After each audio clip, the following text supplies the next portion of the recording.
आज हम आपको कोशिका के बारे में बताएंगे। सजीवों के शरीर की संरचनात्मक तथा क्रियात्मक इकाई जिसमें स्वतः जनन की सामर्थ्य होती है उसे हम कोशिका कहते हैं।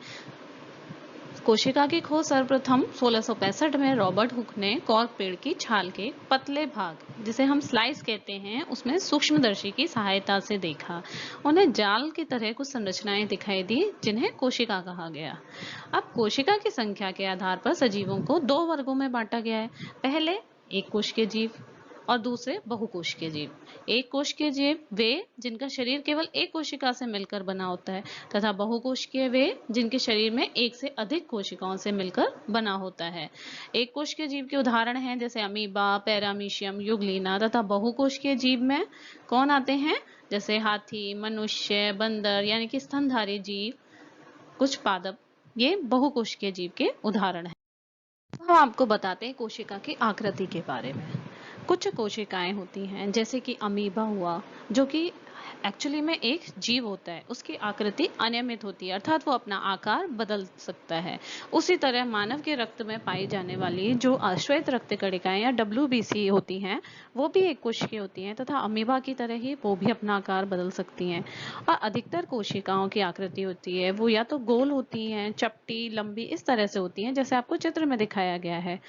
अब कोशिका के आकार की बात करते हैं तो वो कुछ माइक्रोमीटर से लेकर यानी कि कुछ सेंटीमीटर तक हो सकती है। सबसे छोटी कोशिका है जीवाणु कोशिका तथा सबसे बड़ी कोशिका होती है शुतुरमुर्ग का अंडा।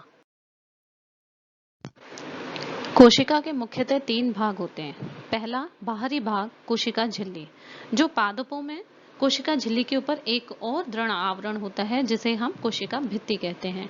कोशिका झिल्ली को हम प्लाज्मा झिल्ली भी कहते हैं तथा ये अर्ध चयनात्मक होती है अर्थात पदार्थों के आवागमन का ये नियमन करती है। अब उसके अंदर कोशिका द्रव्य पाया जाता है जिसके अंदर ही सारे कोशिकांग पाए जाते हैं जैसे कि गोल्जिकाए, लाइसोसोम, अंतःप्रदत्त जालिका, रिक्तिका, माइटोकॉन्ड्रिया, ये सब कहाँ होते हैं कोशिका द्रव्य वाले भाग में। उसके बाद अंदर की तरफ केंद्रक पाया जाता है। केंद्रक और कोशिका द्रव्य के मध्य में एक केंद्रक झिल्ली पाई जाती है जिसमें रंध्र होते हैं तथा यह भी अर्धचयनात्मक होती है। केंद्रक के अंदर एक केंद्रिका पाई जाती है तथा गुणसूत्र जाल के रूप में होते हैं। ये गुणसूत्र ही आनुवंशिक गुणों को एक पीढ़ी से दूसरी पीढ़ी तक स्थानांतरण करते हैं। इस प्रकार जंतु कोशिका और पादप कोशिका में अगर हम अंतर देखें तो पहला अंतर आता है कि पादप कोशिका में कोशिका भित्ति पाई जाती है जबकि जंतु कोशिका में नहीं पाई जाती।